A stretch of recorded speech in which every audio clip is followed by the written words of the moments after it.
My name's Jagtar Singh, and it's my pleasure to introduce to you our MC for the day, today and tomorrow, Minreath, who was so kind to the Asian Fire Service Association. She organised a TV interview programme with the Sikh channel. You'll hear more about it. The Punjab team from AFSA and the police association, the ambulance service, went to India to deliver first aid, and there was a 1 hour showing that was shown all around the world on Saturday last week.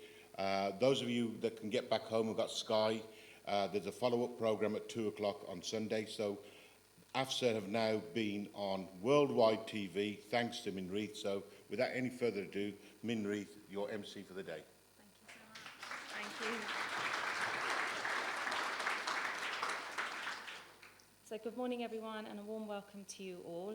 It is nice and warm in here, and it's freezing outside, can I just say, so we know that Christmas is not far off. But just firstly, I'd like to welcome you to the 9th AFSA Annual Conference, and the title of the conference is Smokes and Mirrors and Embedding Diversity and Inclusion for Real. So a little bit about myself. As Jagtar said, I'm a presenter on Sikh Channel, which is Sky Channel 829. I present the breakfast show on Saturday mornings, and we had the lovely Dennis and a couple of the other team members as well. Palm is at the back there, and another one of your colleagues that came on the show. I'm going to get a YouTube link which will be shared hopefully with everyone once I have that, and maybe even a DVD, as Dennis has been requesting this. So just a note for you all, please make sure that if you haven't seen Sikh Channel, you can tune in on 829. You can also get the app on your phone and on your iPad. So I'll be checking with everybody later on to see that you've downloaded the Sikh Channel app. I also do henna tattoos, freelance henna artist, and participate in a lot of charity events as well, most recently the Dubai Women's Run. Then the other thing that I would like to say is a big thank you to Jagtar and Mo for giving me this opportunity to host such an event. And can I just say that I do talk really fast because I'm quite nervous. This is the first time I've had to host an event where I've had an audience sitting in front of me, because it's so easy at Sikh Channel where you've got the camera there, like at the back, but you don't have an audience, so you don't know who's actually looking at you and laughing. So thank you to everybody as well for the welcome that you've given, and I look forward to hosting this event. I'd now like to introduce Jagtar to come to the stage. So Jagtar Singh, a National Officer for AFSA, ex-Chief Officer and Deputy Chief of Bedfont Fire Service, currently has several roles, but the main one is the NHS as Chairman of Mental Health and Community Trust. Welcome, Jagtar.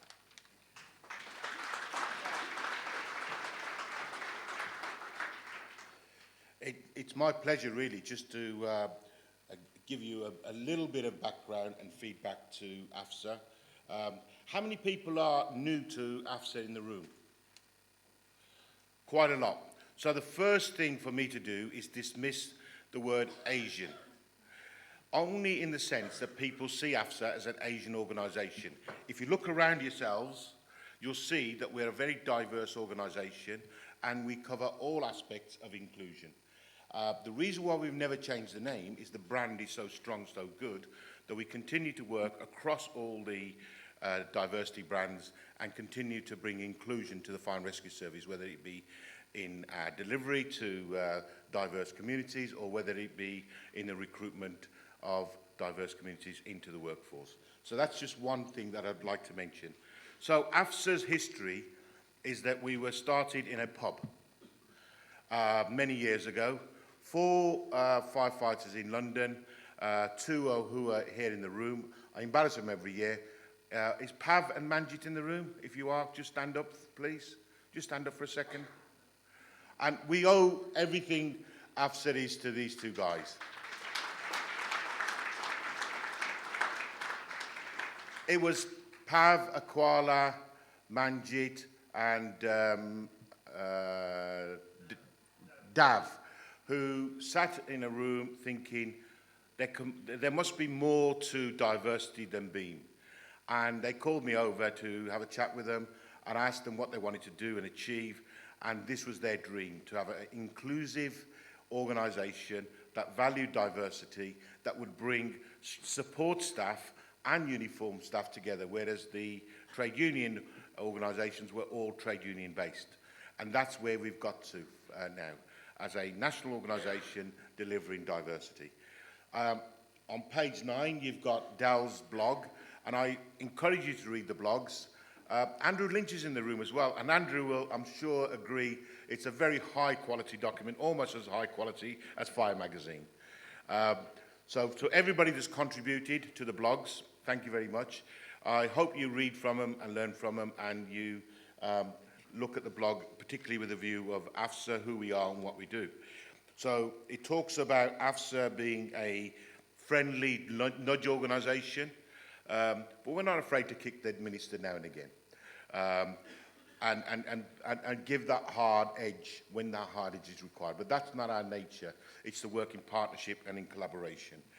We will offer support, and we've often offered support to many either individuals or brigades, and we can give you examples of that.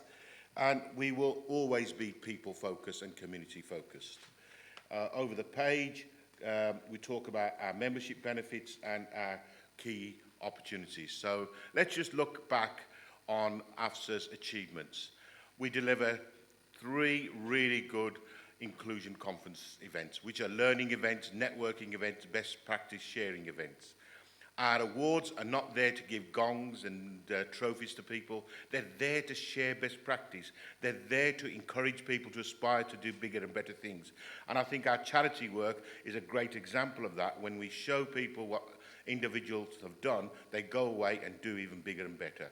From Dal in Hampshire, who organised the world's largest naan bread many years ago, featured worldwide, featured in Australia. So we have the world record for a naan bread. When Manjit and Pav were sat in our pub drinking beer, they never thought we'd create world records.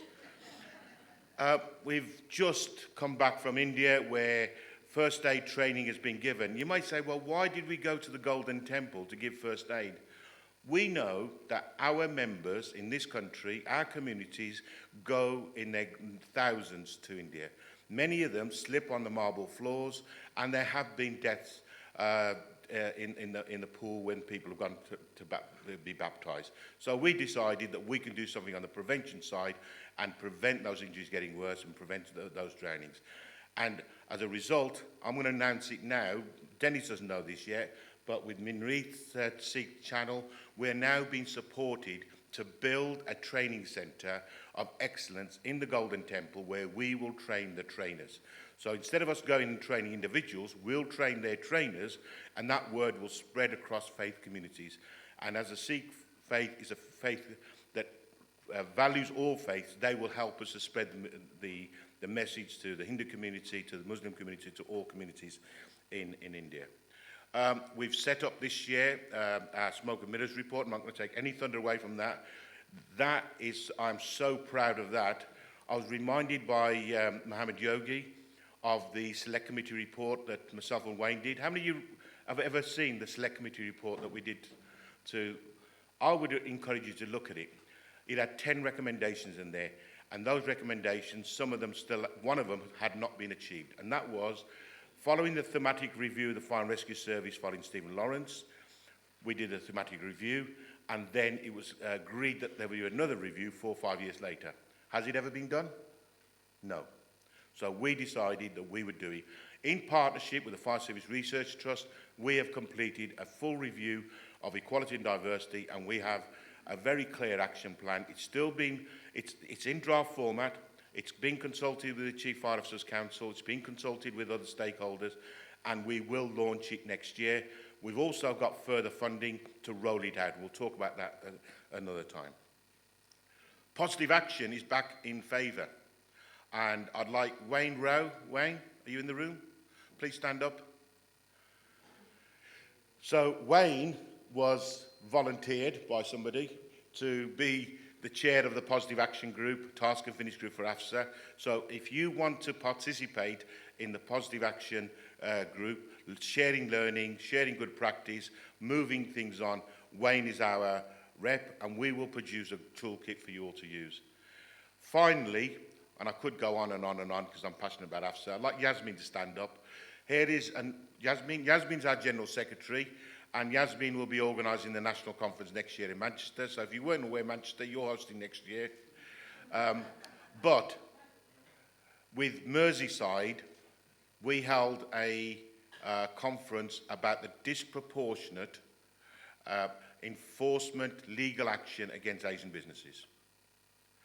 And if stop and search is bad, then so is disproportionate action on Asian businesses. We had held a conference in Hampshire, and I remember that, when we held it and how Hampshire had brought their numbers down by working in partnership with the Asian businesses.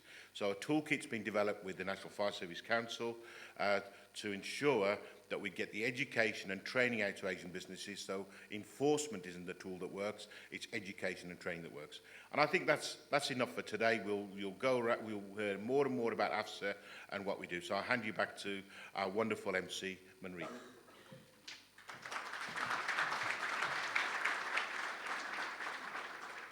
Jagdar, that was so amazing and inspirational and informative for me, who's not come from this background. So thank you. I'll be taking that to the next Seek Channel interview and educating the viewers as well. So thank you. Could I now invite Councillor Colin Dudley, Fire Authority Chairman, and Mohammed Ali, the AFSA Chair, to come to the stage and to give a 5 to 10 minute welcome address, please.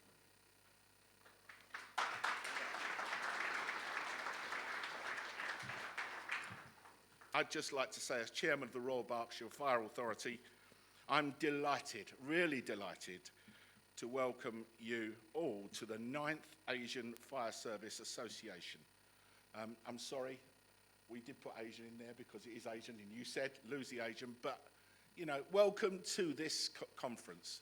It really is fantastic to see so many of you here. I understand this is one of the best turnouts that they've had in many years, so welcome.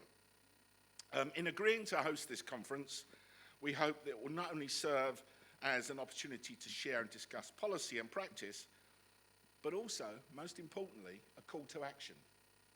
It's all very well talking about things, but it's what you take away and what gets done at the end of it that is the most important thing.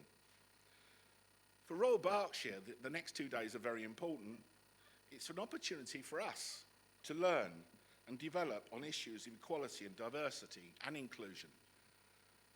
In our organisation, we're developing a new people strategy in which one of the key objectives will be to strive to have a workforce that represents the diverse communities we serve. That is so important. The objective is being championed by both our Fire Authority members, my colleagues, and of course the staff through an Equality, Diversity and Inclusion Forum. Many of the forum members will be joining us over the next 2 days to develop their understanding of the issues facing fire and rescue services and look for ways to embed positive change in Royal Berkshire. So we're here to learn, guys. We're here to learn from you, the experts, and we really do have a passion to learn. This understanding will strengthen our ability to deliver excellent service and create a truly inclusive place of work. That can only be good for the community and for the people that work for it. For all of us, this conference is significant in several ways. First, it marks the first time that the newly established National Fire Chiefs Council, the NFCC, will be in attendance. And secondly, as the substantial number of participants, it's not easy to say that, you know. Substantial number of the amount of people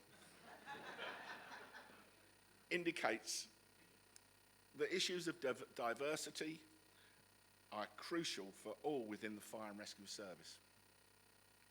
More generally in society, and of course important to our country. What is needed to produce a workforce which reflects the diversity in general population are long-term, cultural, system-wide and permanent reforms. The implementation of such fundamental changes is essential to attract, develop, promote and retain staff from all backgrounds. That is so important to all fire and rescue services, in fact so important to all employers, doesn't matter if they're public or private sector. They need to attract staff from all backgrounds to have an inclusive workforce. It makes for a happier workforce and it makes for a more productive workforce. It makes for a happier society. This conference will build upon last year's success. offering case studies and invaluable insights, and a broad range of leading public and private and voluntary sector professionals. Now, before I hand over, I want to highlight the charity boxes that are on your tables. I think I've done that once, but I'm going to do it again. All of the donations in these boxes are going to go to a very deserving firefighters charity that does fantastic work. We all know what an invaluable service the firefighters charity is, so please give generously. I hope you enjoy your time at the conference, and I'm sure we'll hear about some more important issues over the next 2 days. I would like to place on record my thanks to the Asian Fire Service Association for arranging such a comprehensive and interesting programme. For us and for all for the efforts and arrangements in organising such a valuable opportunity for us to come together. I'm very pleased now to hand over to your new, fantastic and interesting chairman, Muhammad Ali. Muhammad.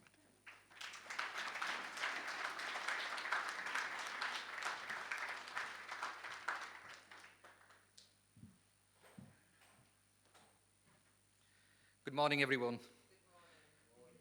It's a great pleasure and honour to formally welcome you all to the AFSA conference. This conference is my first national event as the chair of the National Asian Fire Service Association and comes at an opportune time for the AFSA and the fire service. So much has happened since I commenced my role as the national chair of AFSA in May this year. At the Spring Conference in May in West Yorkshire, the talk was of Policing and Crime Act 2017, which enables the transformation of local governance and seeks to drive greater collaboration. Furthermore, it is now 5 months since the Grenfell tragedy, a tragedy on a scale not seen for decades in the United Kingdom. It exposed acute divisions in society, dangerous weaknesses in social housing, planning and fire regulations, as well as gaping lack of trust between some of the most vulnerable and the authorities charged with looking after them. In addition, in April, we saw the creation of the National Fire Chiefs Council. I want to thank Roy Wiltshire for taking time, and he will be addressing the conference tomorrow. This conference also provides a fantastic opportunity to discuss the challenges facing the fire and rescue services within the context of diversity and inclusion. For many years, the fire and rescue services has grappled with the challenges of creating a diverse workforce. Significant work has been undertaken to address the challenges faced by those from underrepresented groups. There have been various initiatives to recruit from minority groups and actions nationally and regionally to encourage organisations to focus serious attention on inclusion and diversity. Our recent research, Smoke and Mirrors and Embedding Diversity and Inclusion for Rail, report 2017, suggests that inroads have been made, but despite these initiatives and investment, the hope for progress has not been realised. Despite previous national attempts, there has not been a sustained, integrated and systemic approach to this issue, one which addresses the expectations of compliance with legislation, but also the deep cultural and behavioural issues which keep this as a problem to be solved rather than an opportunity to be grasped. As the Thomas Review made clear, the services culture must change to accept women and ethnic minorities, together with all the groups that make up the diversity of the working population, have a place in fire and rescue service. Workforce statistics indicate that little has changed in terms of diversity. The aim of the AFSA and fire service is to have a workforce that represents the community that it serves. But in fire now, this isn't the case. Firefighters are white and male, to be precise, 96% white and 95% male. So my challenge to you all is as follows.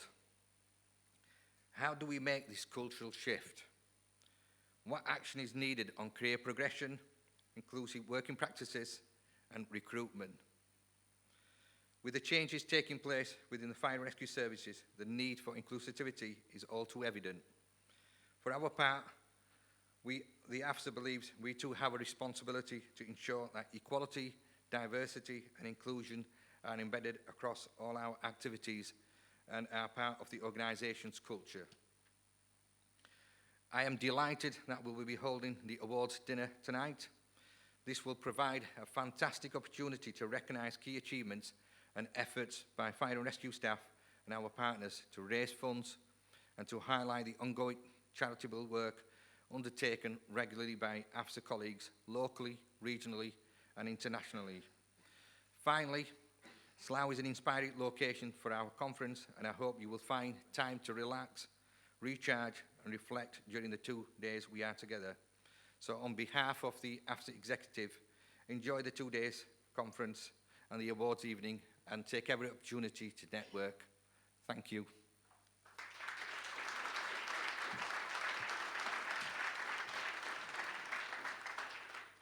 Thank you, Councillor Colin Dudley, and thank you to Mohammed Ali for brilliant speeches that you've just done. I can learn so much today in the next 2 days, so I'll be educating myself.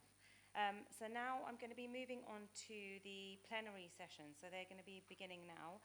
The first one is called The Challenge of Collaboration and Diversity of Thought and the Fire Service. Prior to me inviting the first speaker, could I just share a quote from 2016 from the Prime Minister? The development of much closer collaboration between emergency services was one of the great unsung successes of the last Parliament.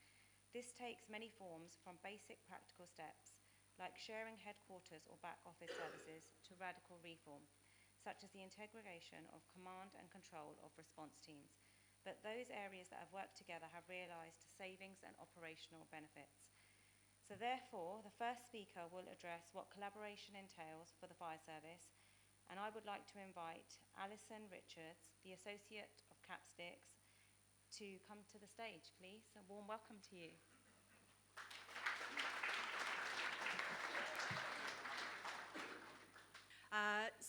Thank you very much. I am Alison Richards. I'm Associate at Capstick Solicitors. Capstick Solicitors has been working for a number of years now, working with the health and the emergency sectors, providing a range of legal service, and that sort of includes employment, public law, regulatory type advice to support your sector. So my role within the Capsticks team is as the emergency service lead on contracts, commercial and procurement law, and I work on a number of projects. And why do I do what I do? Well, predominantly it's because I really care about the works that my clients do. Every day my clients, especially fire, police, ambulance, you're making a difference to people's lives, and if we can sort of support you in achieving your role, then we've achieved something and succeeded too. One element of my work, as Marie mentioned, relates to cross-sector collaboration, and it's that I'm going to talk to you a little bit more about this morning. So I mentioned Capsticks has worked across the public sector for a number of years, and we support advise on collaborative working, often with a view to system transformation and delivering change in the way that services is delivered. Our knowledge and experience across these sectors provides us with a real insight which assists us to help you achieve closer working and formulating strong collaborative partnerships. Collaborations led by people and not necessarily processes or legal agreements, although the success of a collaboration is often knowing that you've got an agreement that sets out what you're trying to do, but actually you rarely, if at all, need to get that agreement off the shelf. What does underpin, however, the success of a collaborative arrangement is really strong governance arrangements and transparency, trust between the partners. But this always needs to be measured against what each party wants to achieve from the collaboration. And it's not always necessarily aligned, but as long as it's all understood what everybody's in an arrangement to achieve, then I think that's the real importance. And that obviously needs to be balanced against sort of the political and financial landscapes within your own organisations. The Oxford English Dictionary defines collaboration as the action of working with somebody to produce something. I'm not going to dwell too long on the other meaning, which is traitorous cooperation with the enemy. Although some may occasionally think that they're working with the enemy, I promise you your partners through collaboration aren't the enemy. So why are we talking about collaboration? Well, it really isn't anything new. I think anybody around the room will say, well, we've been doing a lot of cross-sector working for a number of years now, but it is currently very high on the political agenda and is seen as a mechanism to make changes and transform the way fire and rescue services are delivered. At the beginning of the year, we heard Brandon Lewis talking, and he said some of the first issues of the Policing and Fire Inspectorate would be to focus on diversity, collaboration and flexible deployment of staff. And he expected the pace and ambition of collaboration to increase and to become the norm, with 2017 being a year when you'd see some real change happening. We'll be hearing very shortly from Nick Hurd, and I look forward to hearing his thoughts as to how we progress against that agenda, but also, you know, what we can expect to be coming through in the coming months. So I've mentioned, and others have mentioned, the National Fire Chiefs Council, which was established in April this year. They're, as Jagjit said, there to drive improvement and development across the fire and rescue, and also with the new Inspectorate of Constabulary and Fire Services, they'll be considering not only police as previously, but now considering how efficient and effective police and fire rescue authorities are, looking in particular at good practice and identifying where improvements can be made and sharing some of those stories in order to provide a better sort of value for money, and as well as reviewing services leadership training, values, culture, etc. So the other reason we're talking about collaboration is because the Policing and Crime Act came into force in April this year, and whilst it's snappily titled Police, it actually applies to fire and ambulance too. And there's a core duty that's been established for emergency services, and that core duty is to collaborate on where it will result in efficiency and effectiveness of the services. It also, another sort of core area that's been introduced is the ability of the police and crime commissioners to take on a governance role within the fire and rescue services, and that can be achieved through one of three models. So just broadly, there's a governance model through which the Police and Crime Commissioner can occupy the two organisations in his role. So the two organisations really do retain their separate identities, but under the PCC has some sort of governance role there. But the PCC could take that a step further by adopting a single employer model, and what that would allow him to do is potentially employ a single chief officer to manage both organisations. But perhaps a model that we're hearing a little bit more about, certainly as a reaction to the Act, is the representation model, and that allows the Police and Crime Commissioner to have a seat around the table at the Fire Authority. For each of the models, PCC, Police and Crime Commissioner, is required to submit proposals to the Home Office, and that must follow local consultation, and they need to cooperate very closely with fire and rescue services, who can either accept that there's a good proposal there, or they indeed reject it. But any successful business case made will need to establish that any transfer will be on the basis of economy, efficiency and public interest. So what does the duty to collaborate cover? Well, I've said the emergency services, but that's very clearly defined in the Act. So it covers the police, the fire and rescue service, but the emergency ambulance service, so that's the traditional NHS ambulance service as opposed to some of the private ambulance organisations that exist. But it also doesn't preclude you continuing to collaborate with other organisations that the Act doesn't cover, so NHS, local authorities, private sector businesses that you may require to carry out services for you, and indeed the charitable sector as well. And it allows local discretion as to how you implement collaborative arrangements, so that the emergency service themselves decides how best to collaborate for the benefit of their own community. So what's been the reaction across the UK so far?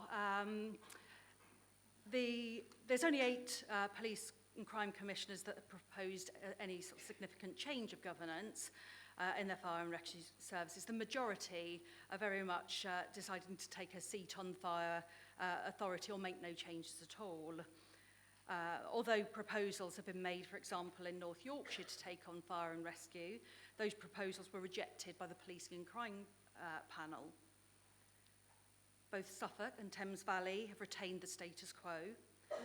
However, in October this year, Roger Hurst became the first UK combined police and fire commissioner, following a proposal that was put forward to the Home Office, and that was with the endorsement of the 3 local authorities within the locality.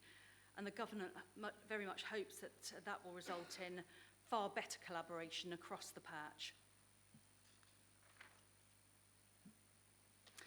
So again, what's next? So all eyes are on police and crime commissioners that are taking on governance functions or sitting on the fire authority.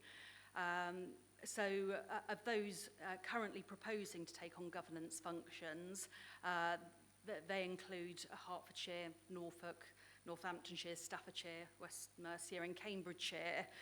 And there's 7 PCCs currently proposing to sit on the authority, and that includes Kent Police, Avon and Somerset, Bedfordshire, Cheshire, etc. That's just to name but a few. Where no change is proposed, PCCs are reported to have been watching the progress made by other forces so that they can make an informed decision about what will be best for their area. But there's other different types of collaboration that don't involve the governance arrangements. And these continue, but there's closer working being seen and evidenced across the UK. And just to name a few examples, because there's rafts and rafts of examples, we're seeing sharing headquarters between fire and police in Hampshire and London. The ambulance service first responder scheme collaborating with the London Fire Brigade. And there's also tri-service community safety responder schemes in Cornwall and Durham, and that involves the police community safety officers working with retained firefighters and emergency medical responders. In Avon and Somerset, there's sharing of headquarters between police and fire. And my last example is East Midlands Ambulance and Lincolnshire Fire and Rescue Service are to work from a shared station from Sleaford from 2018. And that's part of a county-wide plan for emergency services to collaborate more closely with a view to improving services to the public and providing better value for money. So why collaborate? So aside from the power to take on governing, there's those usual reasons around value for money, better public services, and better public services leads to greater public confidence, a more effective use of resources, operational resilience or sustainability, the ability to respond to technological changes, improving performance, outsourcing, could be mutual aid relating to back office functions, that could be simple co-location. I've already mentioned the Act and various other legislation that existed before allows joint working between private and third sector. So there's various reasons why you might want to consider collaborative working. And you would have seen on my next slide, but I'll have to take you through it. there's some other key challenges and considerations that need to be really carefully thought through in preparing to collaborate, but also to record the aims and intended outcomes. So there's real considerations around what's the impact on staff, what's the impact on premises or other resources that may be, or assets that may be needed as part of the collaboration. What money needs to change hands or be put into a pot to make things happen? What do the governance arrangements look like? Who are the decision makers? And how does that need to happen? Any recognition of any regulatory frameworks and powers you have to collaborate in the way that you want to do so. What's the geographical area that you want to work in? I've mentioned what are the aims and outcomes that you're trying to achieve? Are there competing priorities, for example, between partnering organisations? And what's the local perception of what you're trying to achieve, both culturally and politically? And there's a whole raft of other legal issues, such as procurement, TUPE, information, data protection and freedom of information that need to be considered. We often see agreements put together almost as an afterthought, relying very much on we're all public sector bodies working together, or individuals knowing and trusting we've worked together for a long time. But if collaboration is to be resilient and robust for the future, the people are like to change around the table. So think about risk share, think about what happens at the end of the collaborative arrangements. I'm running a workshop later this afternoon, so I do hope to see as many of you as possible there, and I'll perhaps go a little bit further into the anatomy of what a good collaboration agreement looks like. So whichever way you may be considering working with other bodies, whether it's public or private sector bodies, I think as a general rule of thumb, there's a good test, which is the what's in it for me test. And this is a good exercise to get people really thinking about why they should be open to change and what are the benefits it might bring to your organisation. It also allows you to challenge any negative perceptions while acknowledging that you can't always bring everybody on board with you. So my final thoughts are, be open to new ways and ideas of working together. Encourage everybody to contribute and welcome a mix of perspectives. You know your teams best, so allowing them to play to their strengths will always be a benefit to your organisation, and recognising that the value of different points of view, allowing people to disagree as well as agree on various points. And finally, the different cultural organisations and backgrounds and personalities will think and view challenges and opportunities differently.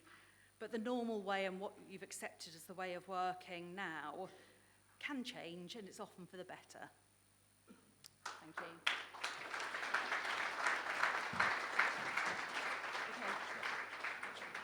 Okay, the firefighter in me sort of says, I've just got to interrupt for a second. Alison, will you stay?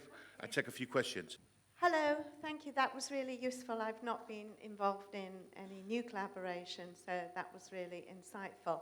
Ibu Drusden from Humside Fire and Rescue Service OD Manager. Just wanted to ask you what your view or advice is in terms of upfront and early consideration about how we need to prepare our workforce, and in relation to equality impacts of processes of transformation and collaboration, and also in relation to the duty to collaborate and what advantages there might bring in mixing workforces in relation to diversity and our desperate need to increase diversity in fire and rescue. I think there's quite a few bits and pieces in there. I mean, in relation to your sort of initial point, I think early consideration of all of these really key issues, and you mentioned sort of staffing in particular, they're really, really important, having those really difficult conversations or the less comfortable conversations with your partner, proposed partners or people that you may be looking to enter into a collaboration agreement with. That's absolutely essential. If you leave some of those conversations too late in the game, actually you'll find that it'll sort of hamstring successful negotiation on any project that you're working on. So I think definitely have those conversations as the earliest point. I think it's slightly different in relation to talking to staff directly, because of course things you talk to them too early and there's that risk that your project changes a number of times before you actually finalise the arrangement. So there's a balance to be struck in terms of the stuff that's inevitably going to get out to the press, in terms of the proposed cross-working, but also, really being clear what message you're giving to your staff before going sort of full out and giving them a message that could change. Does that help?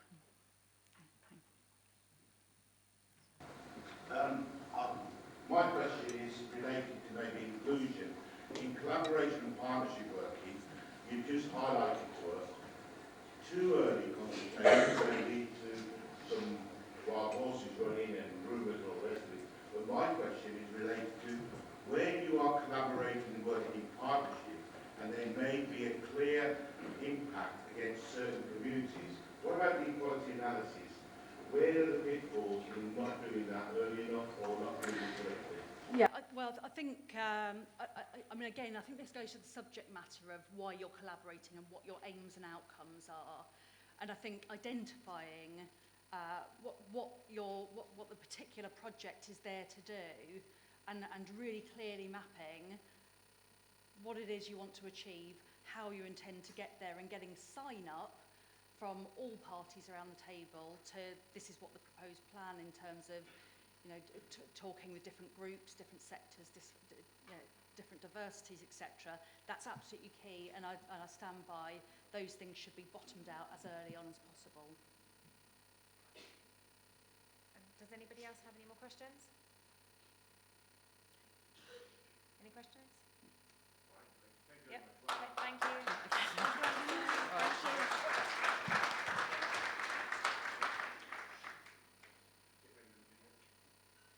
So the next plenary session 2 would have been from Nick Hurd, the Minister for Policing, Fire, Criminal Justice and Victims. Nick sends his apologies because he's not able to attend due to urgent parliamentary business. But we do have, yes, a recorded message to play. But prior to playing that, I should just need to remind everyone of the traditional close working relationship that AFSA enjoys with the past and existing Minister. Most recently, AFSA have been working closely with his office around the Smoke and Mirrors report. Successive ministers have spoken at AFSA conferences. At last year's conference, Brandon Lewis attended in person, but due to work parliamentary commitments, Nick Hurd is unable to attend. So really sorry about that, but we have got a video message which we will be playing now. I'm really sorry that I can't be at your conference in person. I do know how important it is as an event in raising the equality and diversity agenda within the fire and rescue sector, and that's something that matters a great deal to the government. When I look at the data, it's clear that while some progress has been made, it's very clear that fire and rescue authorities need to do more to ensure that their services better reflect the communities they serve. The 2017 data, which was published on the 26th of October, shows that 5.2% of firefighters, both whole-time and on-call in England, are women, and 3.9% are from an ethnic minority group. The figure for women compares with 5% last year, and the figure for ethnic minorities compares with 3.8%. I'm pleased to say that there has been some more significant movement in a positive direction in terms of new joiners.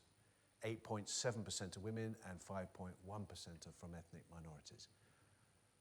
Women now represent 12% of all new whole-time firefighters, and for ethnic minorities the figure is 9%. This data collection will be mandatory from next year. So those numbers show there's still a long, long way to go. That said, I do recognise that the recent efforts at both the national and local level to improve diversity. I also understand that services are recruiting whole-time staff for the first time in many years and are considering different methods to improve their diversity, including positive outreach, taster days and targeted action. I commend the campaign recently launched by Danny Cotton to promote the term firefighter and the support the NFCC and Humberside FRS is giving the He for She programme are also positive incentives in terms of equality and diversity. What's the Home Office doing? To support fire and rescue services, we're working together with the NFCC and the LGA to shortly launch a national campaign to raise awareness of the role of the modern firefighter and help improve diversity. This will include guidance and toolkits, as well as looking towards media opportunities to target underrepresented groups. The new National Fire website, launching in the spring, will host this material and provide a much-needed platform to attract those who may have not previously considered fire and rescue as a career option. I can assure you that the government will continue to take forward its ambitious programme for fire reform, which I think will help shape the workforce agenda further. This will include, critically, the new inspectorate, HMIC FRS. This new inspection regime will undertake its first full inspection in April, and every fire and rescue service will be inspected by summer 2019. Next month, they will consult on their proposed inspection methodology, and I encourage all of you to feed in your views. It's really important they get this right. They will be considering how well services look after and develop their people, including in terms of promoting equality and diversity.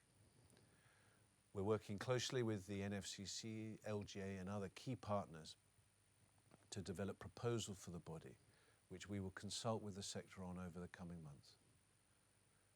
We're reviewing the framework, setting out what government expects and requires from fire and rescue services. Our ambition for equality and diversity will be referenced within the framework, and we will be consulting on this shortly.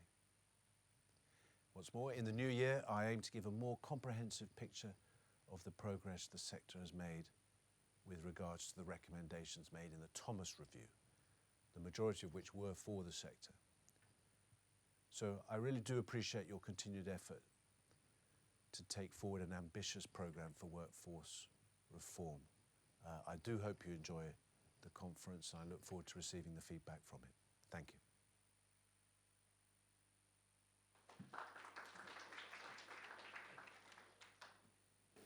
So following on from this now, we then have the panel session. So I'd now like to invite the following people to the stage. So Alison Richards, Associate Capsticks, and Claire Shaw, who's not here, sorry. So just Alison Richards, Shanta Dickinson from Hampshire, John Edwards, Chairman of West Midland Fire Service, Des Tidbury, Chief Fire and Rescue Advisor, Sheni Rajvi Smith, Deputy Chief Fire Officer, Steve Boy from Royal Berkshire, Emily Davies from West Yorkshire, and then I would like to hand over to Diane Dunleavy, Vice Chair of AFSA, and Jagtar Singh, the AFSA National Advisor, who will jointly facilitate the panel session. So if you could please come to the stage, all. Thank you. Sorry, just bear with us a minute or two. While they're sorting themselves out, I'm Diane Dunleavy, AFSA Vice Chair, currently was Chair last year, and we have some questions for all of our panel. So if you could be thinking about what you'd like to ask them about what the Minister's just said, what Capsix was telling us about collaboration, etc., the history of AFSA, what the lovely chairman from Royal Berkshire told us, I'd be really grateful. So I'll just hand you over to Jagtar now. Okay, we've got a very, very diverse panel. They are invited to do the elevator pitch for 90 seconds, talking about themselves and the role of inclusion, diversity in the fire service. And then we'll have some questions for each member, and then we're going to invite you to ask the questions. It's going to be ad-lib, AFSA style. Who'd like to go first? Do you know, it might be easier if... Des, do you want to talk about your role? Some people Can may I not give know you the who are. microphone? I just thought it'd be dead good if you kind of like did it like a relay. Thank you. Good morning. My name's Des Tidbury. I'm the Chief Fire and Rescue Advisor and Inspector for Wales. I think give you some background, not only on my role, but also the Fire and Rescue Service in Wales, because things are very different in Wales. The way the fire and rescue is financed is very different. There isn't a strong relationship financially between the government and the fire and rescue services. Unbelievably, there is no direct grant to the fire and rescue services. The fire and rescue services in Wales, they then levy their constituent authorities. So some of you that have been around for probably as many years as that I have will remember that combined fire authorities operated in a similar way. So things are, they do contrast with how things are done in England and also Scotland.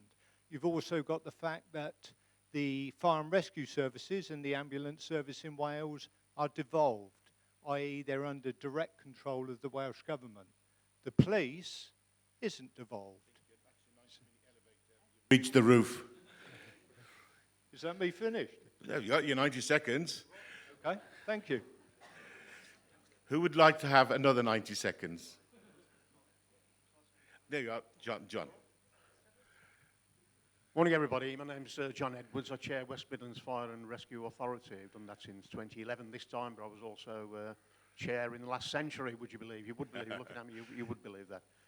So I've been around the fire service since 1962, when I actually joined the fire service as a whole-time firefighter in the Black Country, which is in the West Midlands. So if nothing else, I've got longevity and experience. Clearly, West Mids, like all brigades, are trying to make progress in recruitment, trying to make sure the people we employ reflect the communities we serve. It's difficult. If it was easy, we would have done it when we started this in earnest probably 30 years ago. So it's difficult. There are challenges. But I think we are making some headway, and I can maybe talk about that a little bit more if I get an appropriate question. It's not easy to recruit when you're not actually... it's not easy to recruit and change the workforce when you're not actually recruiting. And Nick Hurd, the Minister, did mention there that clearly we are starting to recruit again now. In the West Mids, we are recruiting about 60 people a year. We intend to make a difference with that recruitment. And again, I can talk about that in a minute or two. I also serve on the LGA, the Fire Service Management Committee of the LGA, and the National Joint Council. And if I get the opportunity, I can talk about what the LGA are doing in terms of equalities and how AFSA might want to provide a bit of a critique for that going forward. So things are going on, things are happening. We're trying to make all this work. There's a lot of energy being put into it, a lot of staff resources being put into recruitment to try and make that difference and make the service not just the best it can be operationally, but make sure it reflects the people who pay our wages, which would be good. Right, some very clear messages there about difficulties of recruiting in the current climate, collaboration. So if you can think of some questions in that line for the role of a chairman of a fire authority and how they can support this agenda, that might be a question that comes from you, or it's already a question that's been posted. Over to you, Shani. So hi, my name's Shani Ravji-Smith. I'm the partner for OD Leadership and Wellbeing at Greater Manchester Fire and Rescue Service. We are in a very dynamic scenario because since May this year, we moved into the combined authority. So we are a devolved organisation. We have a mayor, who's an elected mayor, as opposed to a honorary mayor, I suppose. And we have a bit of a Venn diagram. Anyone who knows me knows that I love a good Venn diagram. We have our local geographical picture, which is the communities that we serve. We've got 10 local authorities in Greater Manchester, and we have a mayoral office. We have our blue light partnerships across the Northwest, who we work very closely with, Northwest Ambulance Service, GMP, our mountain rescue, etc., etc. And then we also have the national picture. And we're actually figuring out how we navigate through this dynamic picture. And it's been about 6 months, so we're on a big learning curve. So anyone who wants to find out about that, more than happy to do that. In terms of recruitment, we started recruiting in 2015 for whole-time firefighters. it's taken that long to develop a program that responds to some of the challenges that are being discussed at the moment. So we are now doing back-to-back recruitment, and our figures are changing. They're shifting because our positive attraction's shifting. The culture in our organisation understands better why we need to do the work that we need to do, because we had such a long moratorium from recruiting earlier on, and we're recruiting different kinds of firefighters. Somebody mentioned the term modern firefighter. That's exactly what we're doing. So our recruitment process has changed, how we go out there and do our attraction has changed, and actually how we build the expectations of not only the people who are coming into our organisation, and also those people who already exist in the organisation is shifting. So a bit of a dynamic picture. There we go. Thank you, Shani. And again, I was in Manchester over the weekend speaking to the mayors and talking about the challenges of collaboration. And I think appropriately, the mics come to Alison and Capsticks. There are some really big challenges about collaboration, about the legal frameworks that where you can, where you can't. Senior leaders in the centre of government will say, oh, just do it. Forget about the legal frameworks. So over to you, Alison. Thank you. I'm talking about from the NHS issues, with the STP issues there. Actually, one of the points I was going to make was others have spoken about the difficulty you have with recruiting a more diverse staff basis.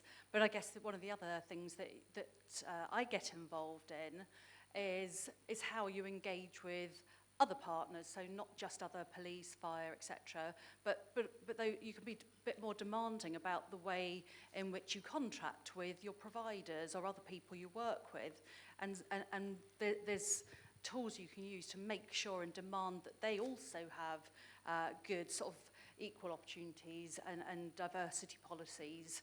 So I do a lot of work through procurement, for example, and building into your criteria for the way in which you work with people is one way of expressing those sort of demands, as saying, look, we prefer to work with people that have got these good policies in place, challenge people and make them respond on that basis. Good morning. My name's Emily. I'm from West Yorkshire Fire and Rescue Service, and I love my job. So I have the pleasure of being a diversity practitioner at West Yorkshire Fire. I've been there for 2 years, which is probably why I still love my job, because I've only been there 2 years. I'm not going to make this about me. I want to do a couple of shout-outs. First to Mo, Ali. Mo, stand up, please. So Mo Ali is the new AFSA chair. He has, in his own quite quiet, unique way, been driving this agenda for years and years and years before I started. He's an unsung hero, but behind the scenes makes my life, the chief's life, much, much easier. So thank you, Mo, and thank you for organising this conference.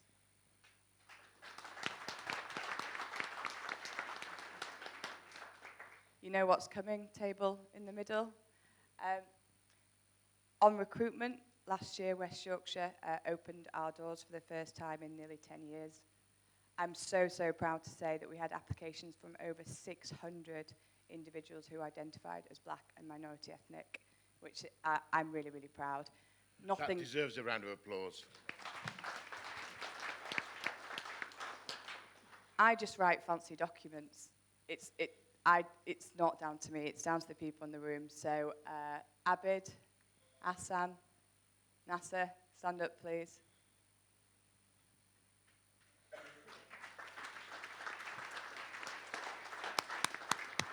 These guys work tirelessly, pounding the streets. Oh, Nasser, you're receiving a round of applause for your positive action work. These guys pounded the streets day after day, going to religious establishments, schools, colleges, everywhere they could find, being those role models and advocates for the organisation. It's not always easy. The reception they got back into the organisation is not always easy. There's still work to do in that area, I think, if we're completely honest, and we hold the mirror up to ourselves in terms of how our workforce receive positive action. That's another debate for another day, I think. I've definitely used my 90 minutes, but thank you again. 90 seconds. Good morning, everyone. My name's Shantha, and I'm from Hampshire Fire and Rescue. I don't want to make any spoilers for my talk later on, but I do want to spend maybe 20 seconds just talking about a little bit about myself, because it is quite relevant. So I have a mixed background. I have a South Indian mother and a white British father, and I also am fairly new to the fire and rescue service. I'm particularly struck by what we've heard today from our panellists so far, and also by some of the speakers, bemoaning the lack of diversity, but the improvements that we are making. But we're also talking about recruitment, and we're talking about long-term change.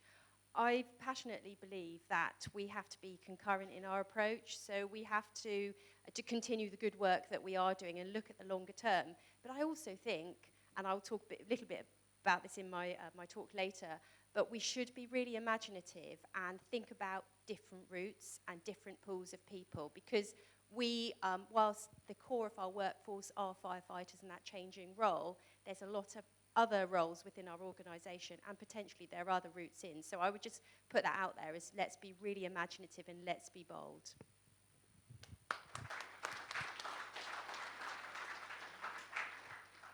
Good morning, Steve Foy from Royal Berkshire. So welcome. I hope you're enjoying the day, and I hope it carries on as well as it started.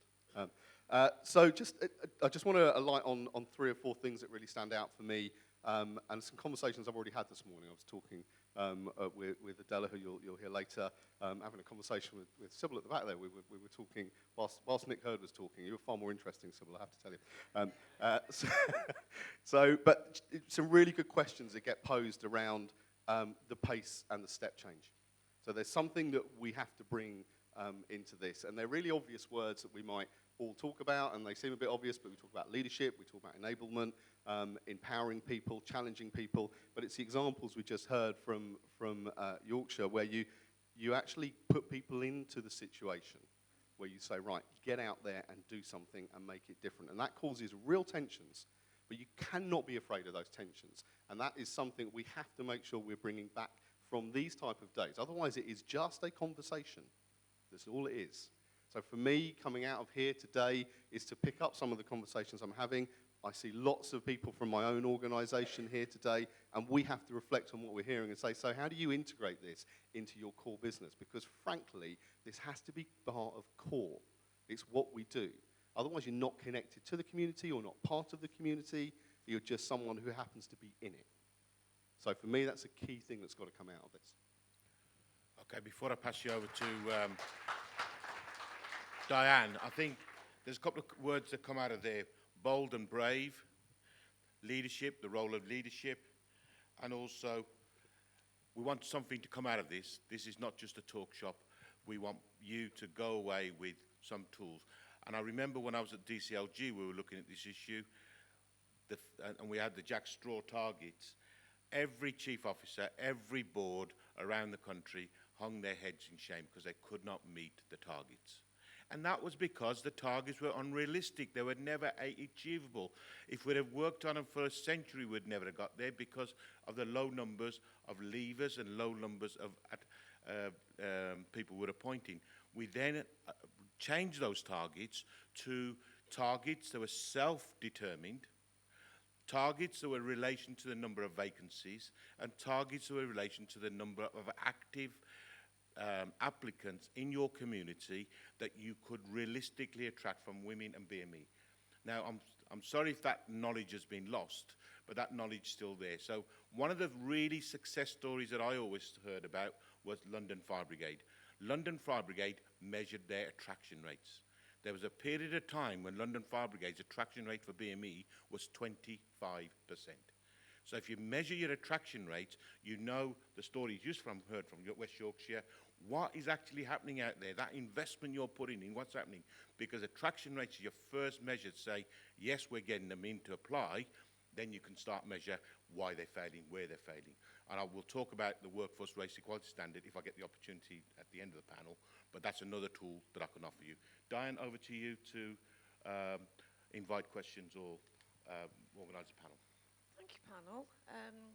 Well, I'll still give you another couple of minutes to think of questions because I am expecting several. I just want to ask Steve a question because this part of the The world in terms of fire and rescue services is a little bit complex because of Royal Berkshire and Oxfordshire, etc. So I just want Steve to enlighten us about what we're going to do, what you're going to do down here in Royal Berkshire in terms of collaboration. Is it with other fire services or is it with the police? So, it is really complicated. It's complicated in Berkshire, never mind Thames Valley. So I'm learning about that, fairly new to the world. So for those who don't know, the Thames Valley has 3 fire and rescue services in it, in terms of Berkshire, Oxfordshire, and Buckinghamshire and Milton Keynes fire and rescue services. And then you have Thames Valley Police that also we have a relationship with. I really reflect on the conversation earlier, or the presentation from Alison. There's something around understanding what good collaboration looks like. So it's about how you choose to enter into those different conversations, and they're not exclusive. And that's the point, is that actually what you want to do is be developing collaborations, and we are developing collaborations with all of those people in different ways, in the ways that are relevant, and not just within the family of Thames Valley, if you like, but beyond that. So relationships we have with Hampshire, with our fleet arrangements. So it's actually saying collaboration is something you do in multiple layers, and you're not afraid. It's not like marriage. We're allowed to have lots of collaborations, okay? That's okay. So it's a bit different. So, you know, it's not a sort of a binary sort of just 2 organisations. So for us, that's probably the big focus right now, is we're looking at how we continue to build on the relationships we've already got, with police starting to share some of our property, us looking at how we work with Oxfordshire or Buckinghamshire Fire and Rescue Service, and how we train our people, how we actually get our resources working across the borders in a seamless way, how we start to work with Hampshire in terms of building on our fleet arrangements. So you've got multiple things happening, and I'd thoroughly recommend that. And it's the only way, actually, you do 2 things. First of all, that you achieve the efficiency you need to achieve as an organisation, because you can't deny that. But what it does is it starts to feed your effectiveness, and it starts to break down the barriers of your own internalised thinking. That brings in the challenging question. It brings in the view, if you're open to listening to your partners in the collaboration, you start to rethink how you run your own organisation. And you need to run that down through your own teams and get them to buy into that. And that's probably the biggest benefit. And that in and of itself, if we think about what the agenda is here today, it starts to open up your organisation to a wider pool of people. And that is what inclusion is. It's starting to be inclusive in the widest sense and across organisations. Okay, thank you. The mic's now going to go round. We want 3 or 4 questions posed. If you can possibly make the question short and sharp and targeted at an individual, it will really help us. If you wish to make a comment, as long as it's not a half-an-hour statement, we'll be happy to listen to comments as well. And hello, tell us who you are as well, please. Yes, so my name is Ethel Changa. I work for Berkshire Healthcare NHS Trust. I'm a psychological therapist. And thank you so much for what's been shared so far. I've also had the privilege of actually working on the RES, or the Workforce Race Equality Standard, and looking at best practice from other organizations on behalf of my trust. Now, my question, unfortunately, has got a part A and a part B. I'll say the first curious question that I have is really around recruitment. I'm just curious to know, how has your recruitment process changed to attract a more diverse workforce? And then how have you dealt with things like unconscious bias, and have you had backlash from BME people themselves, and how have you dealt with that? That's 3 excellent questions. I'll ask my panel to consider them, and when the mic comes back to me, I will try to pose the questions. You've got another one at the back, from one here, and then one more at the back, yeah? We'll take those 3, then go from there. Hi, I'm Kenny Fletcher-Beer. I work for Manchester Fire and Rescue in prevention. I'm also the chair of the LGBT staff network. My question is, we're talking a lot about bringing on new recruits to increase diversity, but the further up the organisation you get, the least diverse it gets. How do we stop there being a huge time lag on diversity at every level rather than just at the entry level? Thank you very much for that question. And that question will, I hope, also vibrate around the Smoke and Mirrors report, because there is an astounding statistic which many of you will not know, but we will be mentioning to the Minister. In 2005, those were around, there were 5 black and ethnic minority assistant chiefs, chiefs, deputy chiefs. Today, there are none. What happened to that pipeline? We won't ask that question just yet. It's a bit too difficult to answer, I'm sure, but we will expose that in our discussions around smoke and mirrors. What's happened to that pipeline that was looking like it was a success story? So sometimes success looks like success. You've got to keep working at this. So the first question was about the NHS and the workforce race equality standard. Very clearly, we need to adopt something like that. So I asked the senior leaders in the room to have a look at the workforce race equality standard. It tells us 3-4 key things. So this is what I want you to reflect on. One is the board diversity. How can you get your boards more diverse, and why is there the lack of attraction at board level? The other one is in the NHS, they have found that unconscious bias plays a big part in both discipline and appointment. So if you are shortlisted for a job in the NHS, whether it be at entry level, promotion level, in the worst trusts, you're 5 times less likely to get the job. So you put your application form, you are then shortlisted on the basis of merit that you meet all the person spec and JD, and then once you walk in the room, you're 5 times less likely to get a job. Is that data available in the fire service? If it's not an embarrassment. Let's start collecting it.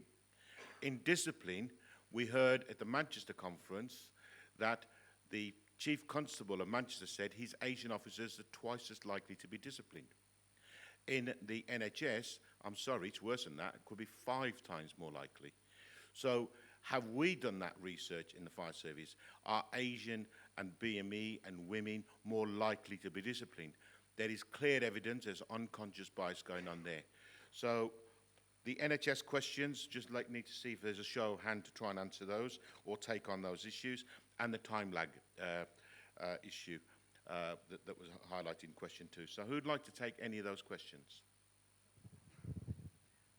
Thanks very much. So I was particularly interested by the question that you posed around the time lag at the top and diversity at the top level. And I think there's many things that we can do.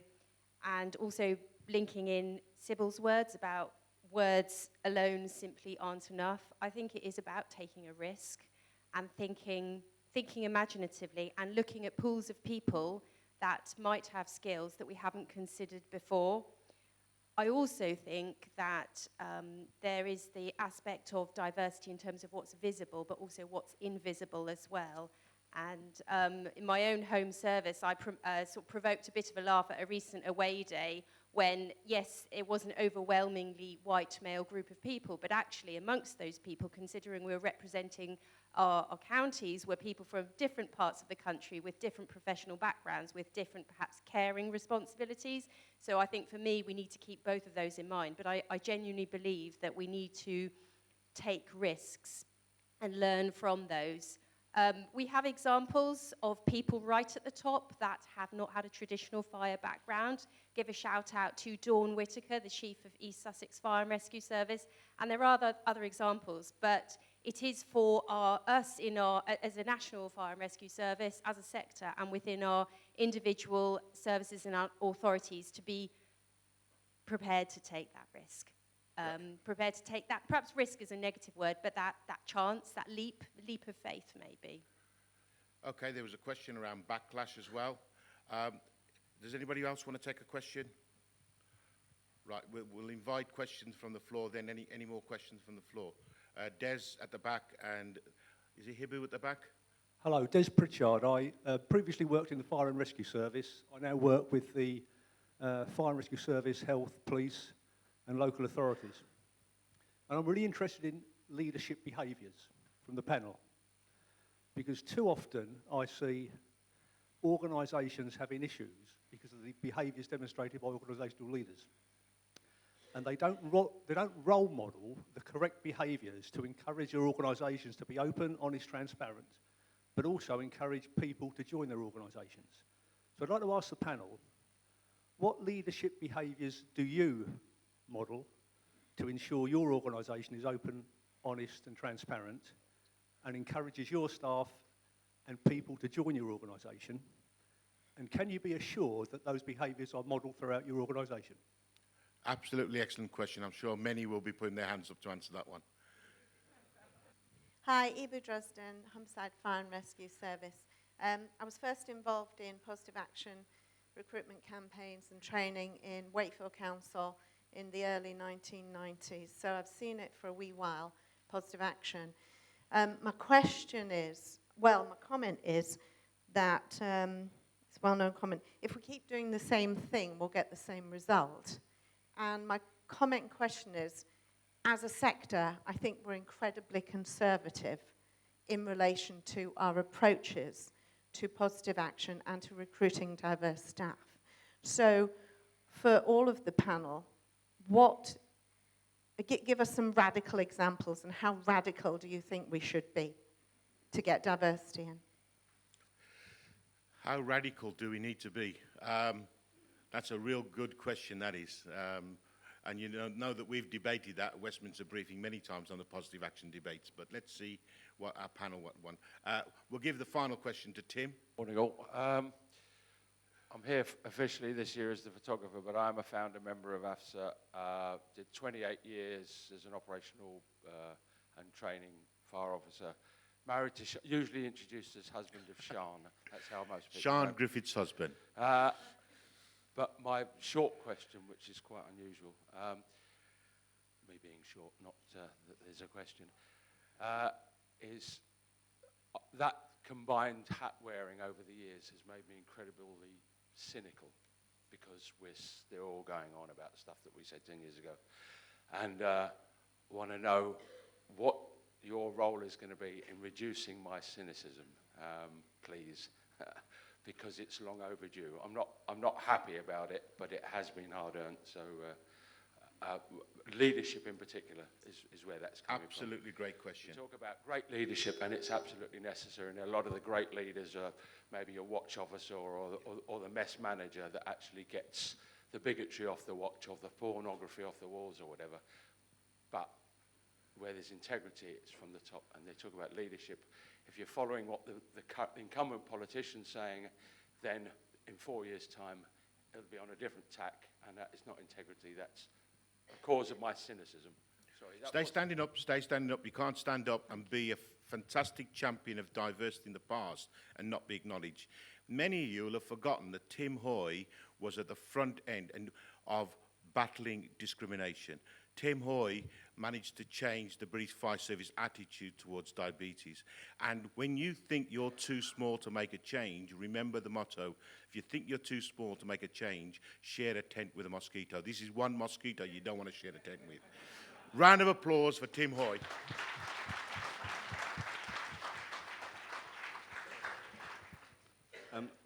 Happy to kick off and just reflect back really some views, Tim, because there's incredibly challenging questions in there, and absolutely legitimate questions, I think, around the question of integrity, our role as leaders, and what we choose to set out. And it strikes me, because it is a challenge, you know, you kind of, as a leader of an organisation, you don't have the answers. You know, that's the kind of bit, you know, you kind of, when you started in the fire service and you looked up, you assumed those people at the top, you know, they kind of floated on air and knew everything. But actually, kind of, you get to a point, and as you get further and further through your career, you realise actually you're struggling with the same problems, and you're struggling at a different scale very often, and trying to work out how do you get through this. But the question of integrity, I think, is a really key one. And I'm sure everyone in the room would, if I asked anyone here, they'd all say that integrity was really key to them, I suspect. If you're not, you're probably a sociopath. But for, you know, most people, it does sit at the core of what they are. But then it's how you define that. Because one person's view of integrity is different to someone else's, and their value sets and all of those things. So then, as from a leadership point of view, for me, it really is about how do you, I come back to the enablement bit, how do you, within your organisation, start to give permissions to people to go that extra step, to do the thing that others might see as being challenging, and to let them know that they are supported in that process, which is why I think the example you brought is a really strong one. of actually something happening in an organisation, and even though it's challenging in the organisation, that the leadership support is there, because it can't be done just by a group of people at the top of an organisation. It has to be done through the organisation. But for the likes of the experience that Tim went through, I don't know what level of support you had, what it felt like. Probably felt quite lonely at lots of the times when you're driving at the beginning of that kind of changing attitudes. So that's our responsibility as leaders. And it leads into that question around, so how do you make the step change? I think there are some really challenging questions that we have to pose to ourselves as organisations, particularly when we talk about how we introduce new thinking, new ways of working, not just from the if you like, the bottom of the organisation coming through in the different routes. As Shantha touched on, this is not a uniformed organisation. We are a group of people, come from different backgrounds, undertaking different roles. But there's something around actually having a moment of intersection at our senior level, at our middle level, and not being afraid to have different ways, so we enable people to come in and actually start to create that step change. Otherwise, the comment at the back, if you carry on doing the same thing, you are likely to just carry on getting the same result, and this will be too slow in the iteration. So there does have to be some difficult things to be done. I'm going to say three things. First of all, in response to your question about what I'm going to do, something that's on my mind is the inspectorate next year. What I've done and already started to do is have conversations with my chief about how honest are we going to be, how transparent are we going to be about what's actually going on in our brigade, in our service.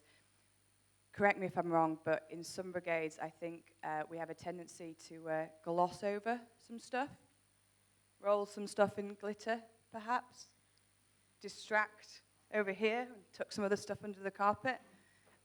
So that's something that I'm taking really, really seriously, having some really honest conversations with my chief, my HR director right now, that says, when these questions come, how honest are we going to be, so that we have a ground to work from, rather than an insincere badge to chase after. So that's my first point. My second point was about unconscious bias. Unconscious bias is a funny one.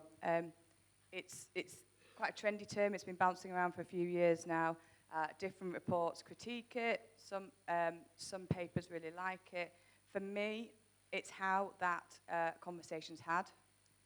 It's about getting comfortable with being uncomfortable. It's not about legitimizing bias, but it is about recognizing difference. For me, the pace of change that's been going on in this organisation means that we've had a bit of lazy thinking.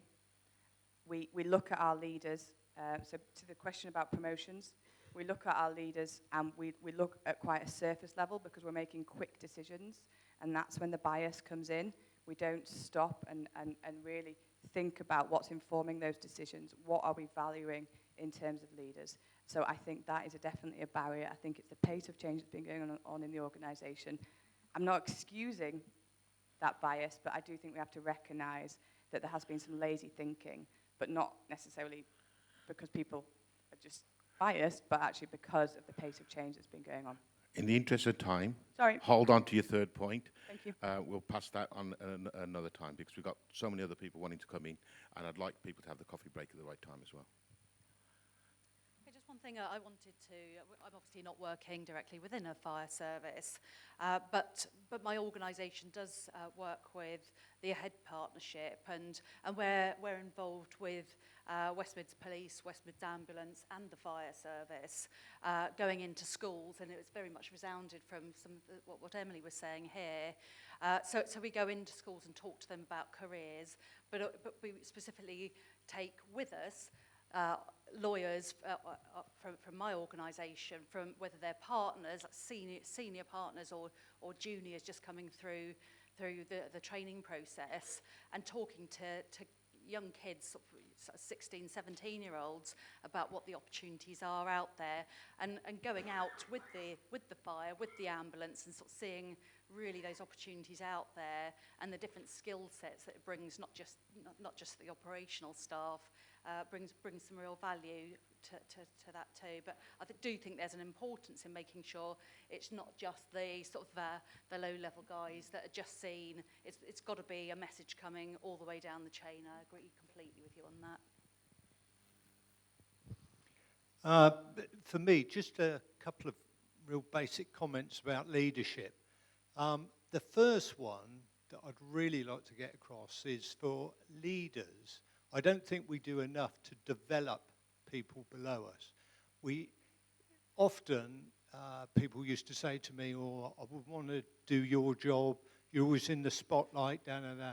And I think at times we don't do enough to extol the virtues, the success, the positives about leadership, because there's so much good enjoyment about being a leader, and we need to focus more on that to encourage people to pursue their goals, to work to the highest levels in whatever organisation. So I don't think we do enough of that. We often dwell on the negatives. And without a doubt, being a leader in this day and age, with the advent of social media and all those other things, you have to be aware you are always in the spotlight. And regarding the spotlight, the other thing I'd like to say is about your people. With your people, everybody's important, and it's about being able to share yourself as much as possible with everyone. That is a very difficult thing to do. But one thing that I learned a long time ago, and I always tried to do it, is if somebody asked me a question, whether I was visiting a fire station, a fire safety group, whoever, admin teams, people asked me a question and I couldn't answer it, but I always said, I will get back to you. And I always made sure, maybe not me, might have been my PA, might have been somebody, got back to that individual with an answer to their question. And that, to me, a very small thing, but a very important thing. Thanks. I mentioned at the start that the local government association are doing a lot of work around equalities and diversity. If you Google LGA, fire service, equality, diversity, you'll be able to tune into that. And some feedback, some critique on what the LGA are doing would be very useful, because they are reaching all fire and rescue services. In terms of the question that was asked at the back that I want to try and deal with, are we radical enough in seeking better approaches to E&D? Well, no, we're not. We're not. I think we do need to be more radical. I think we do need to push at boundaries. I think we need to challenge conformity where it needs to be challenged. In the West Midlands, we had a situation where we had a dead heat in a promotion contest between two people, absolutely scored evenly. We used the relevant legislation to award the post to the BME applicant. Now that comes with dangers, and it comes with kickback, and it comes with searching questions. It's described, in fact, in the conference handbook by the person who was at the centre of that. But I think it's that kind of thing we've got to be prepared to take on to demonstrate that we are serious about equality and diversity. Sorry. Just to say a word on positive action. It does work. It does work, and it's not rocket science, but it is hard work. And it does need investment in people, in time, to actually reach out to communities, to encourage them to come into the service and consider the fire service as a job where they may not normally do that. We found in the West Midlands, and clearly there's no time to go into detail, but Sarah Warnes, our people support lead, is here, and she'll try and answer any questions, as will I, over the next couple of days. But we found the outcomes from that are absolutely promising. We start a new recruit course in January 2018, so just a month or so's time, in the West Midlands, 40 new recruits. Because of positive action, from that number, we've got 33% who come from BA/ME background, and we've got 48% You've got to of that. pause on that one. 33% attraction. And I've just and we've also, from that intake of new recruits in January, got 48% female recruits. Now, we're really pleased with that, because we think it is a clear indication that the positive action that we are taking in the West Midlands is having some outcomes. And we'd be happy to share that with AFSA. But it is not beyond any of us to do that. It does require commitment, resources, doggedness to make it happen. And it also requires, I think, from fire and rescue authorities, like the one that I lead, expectations that we will change, we will be better. We have to aspire, but we also have to have good outcomes from the work that we put in. And I think that pressure to constantly be doing better in this field is an essential ingredient too. So there's something about how we create a landscape and an appetite for change. So we have a legacy that we've all inherited as a sector, which is very linear, it's very hierarchical. And actually we want to blow that up a little bit, and we want to expand that, because each and every one of us in all of our organisations own this challenge. It's not the ownership of the person who sits at the top or who's the head of department or directorate. And there's also a challenge that some of these approaches are owned by individuals or groups of individuals within an organisation. Everybody else can sit back and go, it's all right, job done, somebody else is doing it. Or there's a project that's actually got a bit of funding that's time-based, and when the project goes, the funding goes, the appetite goes. So one of the approaches that we've taken at Manchester is we've actually looked at how do we engage people right across the organisation to feel like they own whatever the change is. So whether that be moving into a collaborative environment with our partners, whether that be how do we scrutinise and honestly look at who we are as an organisation, and how do we represent and work with our communities. So we've gone back to the core. We've gone back to our values, we've gone back to our leadership programme, and we talk about leadership in a very different way, not in that pyramid hierarchical form, but we talk about how we all own it. And we've kind of chucked the old programme out, and we have a different programme. It's called the Leadership Challenge, and it's based on 5 values. And the 5 values are around how do we challenge our processes, how do we enable others, how do we model our behaviours, how do we create environments that are safe for somebody else to go, I think something different. And I can bring, and there's a phrase that gets used quite a lot where we are, which is how do we bring our whole selves to work? And if we do that, then we start having slightly different conversations, because we're not going to make these changes overnight and make sure that they're completely embedded and they have some proper legacy in what we're trying to do. So it's about just widening that perspective and figuring out how we can enable people to challenge and to bring their whole selves to work, so we start having a diversity in thought as much as anything else. And so we've been running that programme since January. It's a really interesting programme. We talked a lot about how do we do this. We want every single person in the organisation to be part of this programme. So we started with supervisory managers, and we put people in a room who were a mixture of our operational staff, our support staff, people who were at senior management, people who were crew managers, people who led our volunteer projects. And we've kept that diversity in that room of thought, of rank, of position in the organisation. And some of the conversations that we have are completely phenomenal. They blow my mind every single time I sit in there, because somebody will be sat there from we've got an IRMP and these are our challenges and this is what we need to do. And somebody will go, well, actually, I'm just trying to figure out what I'm going to do on station next week, because I've got targets, I've got this, I've got that, I've got the other. And you have a very different kind of conversation just by putting people in the same room. So it kind of seems to be working for us. And we quite like the fact that we do go into really uncomfortable spaces, and we get the themes, and we take the themes, and we go, right, how are we going to do this next? How are we going to change what we do? And we feed that back right across the organisation. And I think I shared with one of my colleagues at breakfast earlier today, the biggest thing that happens is when people start using that language back at you. How do we enable somebody to think slightly differently about this? How do we do something that isn't what we've done before? And if we can crack that, then we can start at least cracking how we do something different to achieve a different outcome. So, right. Thank you very much. As the mic goes back to Sir Graham Eldram, then comes back to forward, I'm just reminded that a lot of these conversations, you may be seeing, we've had these before, but every time we have this conversation, we move forward another step forward. And I recall when I was on my brigade command course, I did a project on this very area, and I remember Des was at the college around that time as well. The 2 key things that came out of that. One was the issue of targets and the backlash that the targets bring, and how beneficial targets are. So I'll just park that with you. The other thing that came out for me was the business case, and I actually spent my 6 months after retiring writing the business case for diversity for the Fire and Rescue Service. I hope that is not sitting on a shelf. I hope we all have a clear business case. If I was to ask you in your Fire and Rescue Service, what is the case for diversity and inclusion? Why are you doing it? When I wrote my report, I found a compelling case on one issue alone.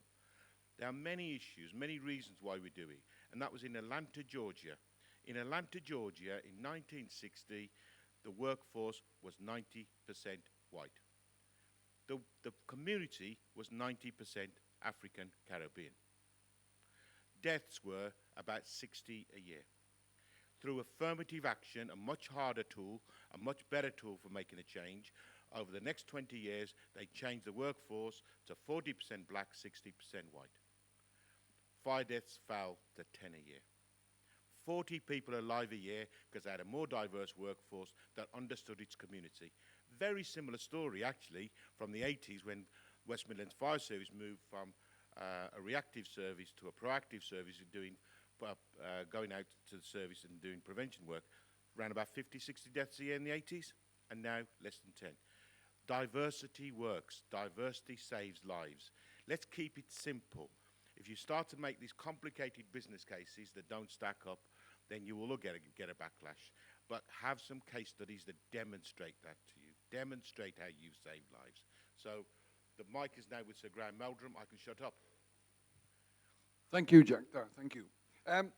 Just to say, I'm here this morning in my capacity as the chair of the Fire Research and Training Trust, or as it's known, the Jack Tar Fire Research and Training Trust. No, don't give our secrets away. But we have had the pleasure over quite a number of years within the trust of supporting AFSA and the work it's undertaking.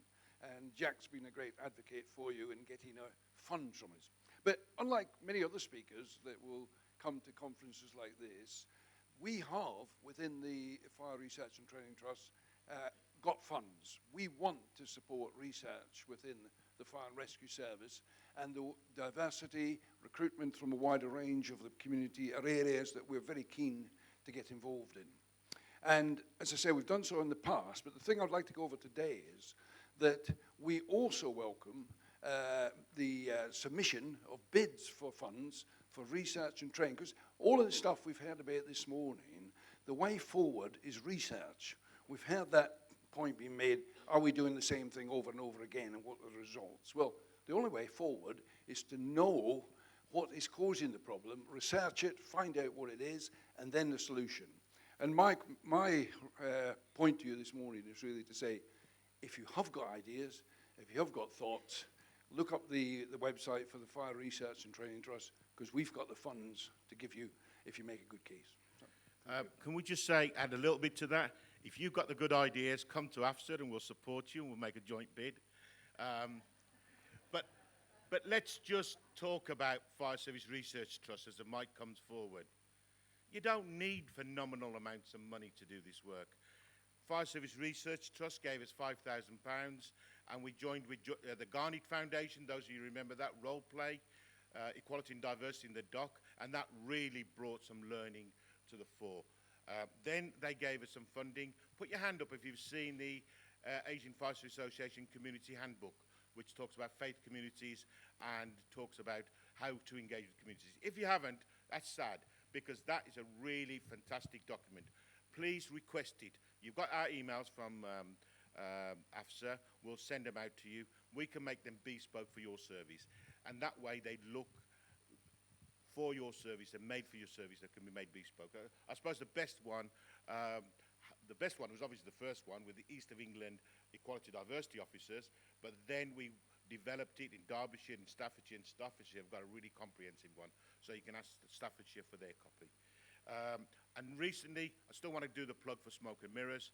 Recently, they gave us £10,000 to do the Smoke and Mirrors report, and that report is now finished, apart from the consultation bit. There's bits to tweak. We'll do that as we consult with you. But they've also committed a further sum of money so that we can move the talking and the researching to action. And that will come out as you talk to Roger and Diane, what that means, and challenges and what that means. So the final question. Good morning. My name is Faxi. I'm from Lancashire Fire and Rescue Service. My question is for Emily. I applaud the fact you've got so many applicants. We're trying our best to get in Lancashire. Out of those applicants, I think you've appointed two from the BME community. Is there any data to suggest why the rest have failed? And really, how do we meet those challenges without compromising the integrity of the recruitment process? It's a really good question. If I had all the answers, then I'd be in Barbados right now. We have looked at the data, and a significant barrier appears to be the online sifting tools that we used. We bought a product that appeared to have had an equality analysis done on it, but when you look at the data, because fire has been attracting so few BME in the first place, the data in which the equality analysis has been done is very, very small.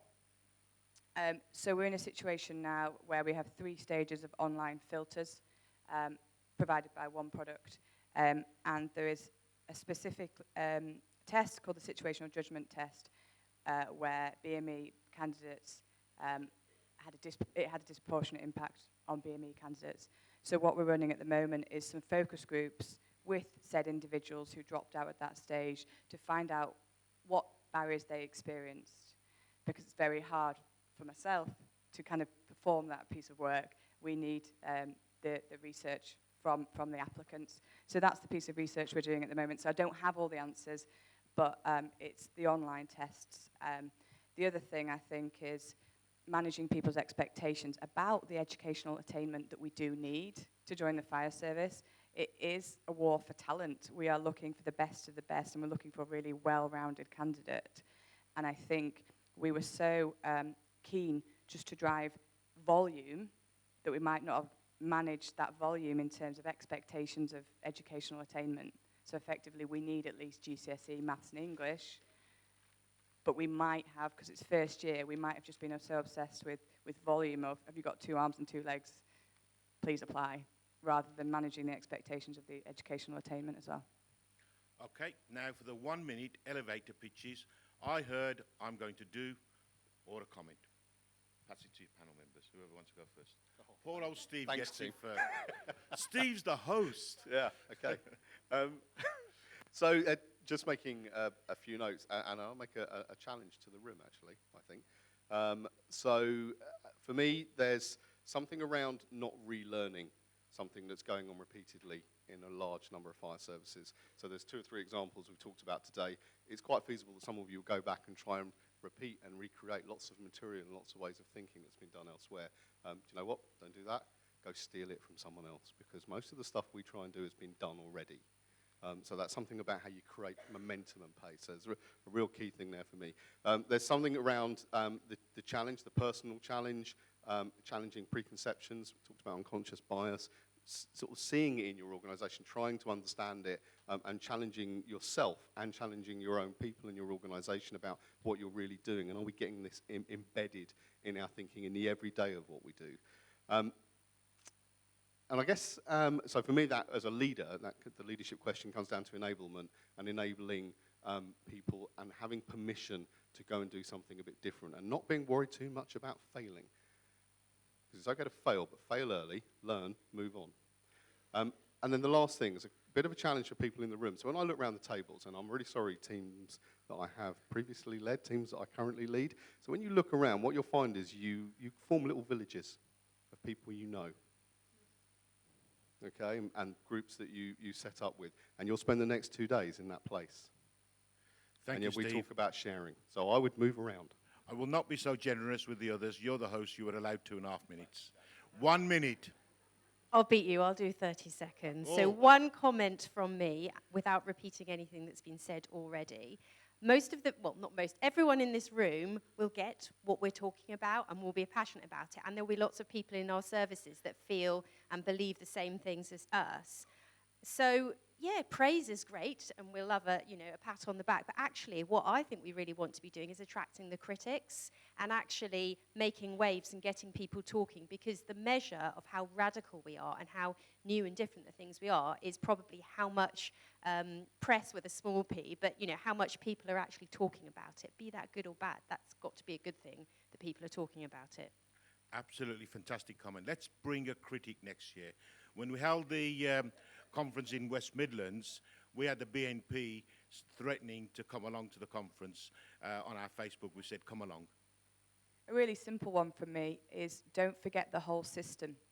I think, well, from previous experience in previous organisations, what we can do as passionate people is turn one lever, but not actually think about how that aligns with other aspects of the organisation. So a really, really simple plea for me is when you are doing diversity in the workforce and in the community, think about the whole system so that it doesn't get misaligned or disjointed. Thank you. Good 60 seconds. Well done. Okay, my comment really sort of backs up what we've just heard, and there's an awful lot of learning in this room that I've heard, some amazing stories about ways in which you're tackling the difficulties, and somehow there's got to be a way of capturing those diverse or those new ideas and sharing those new ideas and developing new ideas, and whether AFSA is the forum for sharing that, but it's really got to be done, and that so not only within the fire service, but there's other major employers, the NHS being one of them, where they probably attract a far greater sort of diverse staff or workforce, and you know, share some of that learning with them. How do they succeed where other services fail? So that's another good summary on 60 seconds. Des? Yeah, I think I'm going to take away something you said earlier on, and that's about the experience in Atlanta, Georgia, reduction of fire deaths. We've just finished a thematic review in Wales, which is focused on looking at the fire and rescue services. How good are they at learning? I have to say that focus was majority on firefighter safety, but also link that with another piece of work done by the Welsh Audit Office, which is very data rich, and that's about reduction in fire deaths. But I want to link the two together and see whether there's any links there with the reduction in fire deaths regarding inclusion and diversity initiatives in those various communities. Excellent, thank you.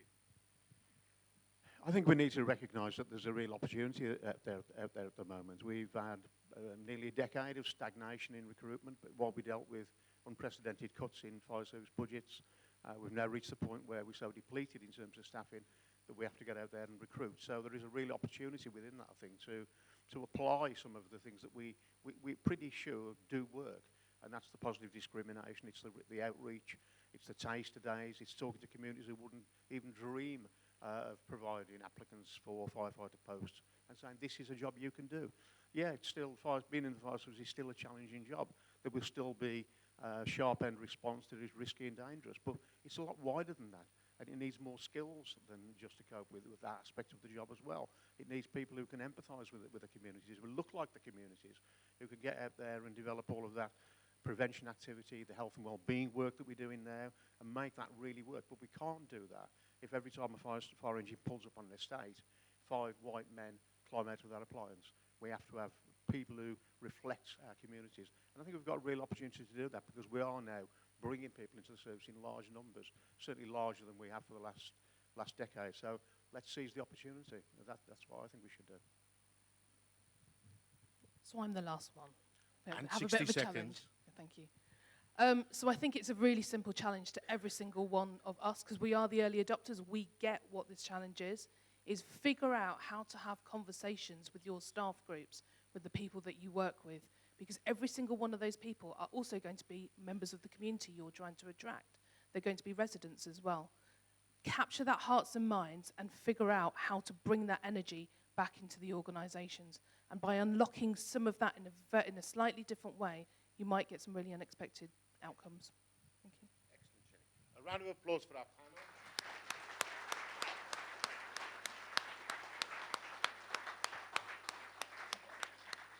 If you're looking at your timetable, don't worry. We're going to give you a full 30 minutes for the coffee break and start back at 12. 60 seconds from Diane and less than 60 seconds from me. Over to you. Right, thank you. We've obviously talked a lot this morning, and a lot of the stuff we've already said before. For me, there is something really crucial about this that hasn't been said. The reason that we need a diverse workforce is because risk is due to inequality. So it doesn't matter whether that inequality is in health, education, crime, perpetrators, victims, fire. It is about inequality, and we cannot move this forward unless we understand how inequality is operating. So I also think the other thing, and I agree with everything that's been said, We used to have this term, didn't we? Hard to reach. I mean, who is hard to reach? In Staffordshire, and it was a slip of a comment, and my Deputy Rob Barber's not here yet. I said, you don't mean hard to reach, you mean the people we can't be arsed with. And it's now got quite a lot of traction. So just think about inequality, risk. People are not hard to reach as long as you have the mechanism to reach them. I was going to do these in less than 30 seconds, but I can't because of what's just been said. There is a group of people that are hard to reach in here, and that group is me. As chairman of a mental health trust, Estelle will tell you, you want to get a diary date with me, it'll take you 3 months. So chief officers are hard to reach, the communities are not hard to reach. So, what have I heard? I've heard be radical. I've heard be positive. Understand unconscious bias. I've heard targets. What are you going to do about it? Are you going to set some targets, realistically? I've heard some real good practice that I could take away. If I was in the fire service now, I'd be making appointments during the coffee break to go and see some people. I've heard RES, Workforce Race Equality Standard. I would be curious if it's on the fire service. What is it? What does it mean? I've heard celebrate. Forget about celebrate for now, because we're going to do that tonight. We're going to show you how to do celebrate. I've heard data. We're data-rich, knowledge-poor. The data is there. It's staring us in the face. Use the data to drive the decision-making. And I've heard we need an appetite to do this. And finally, I have hope because of what I've heard and what I see in front of me. I'll now pass you on to Mo Ali, who will do the thank yous with these unique handmade pens you cannot buy in any shop.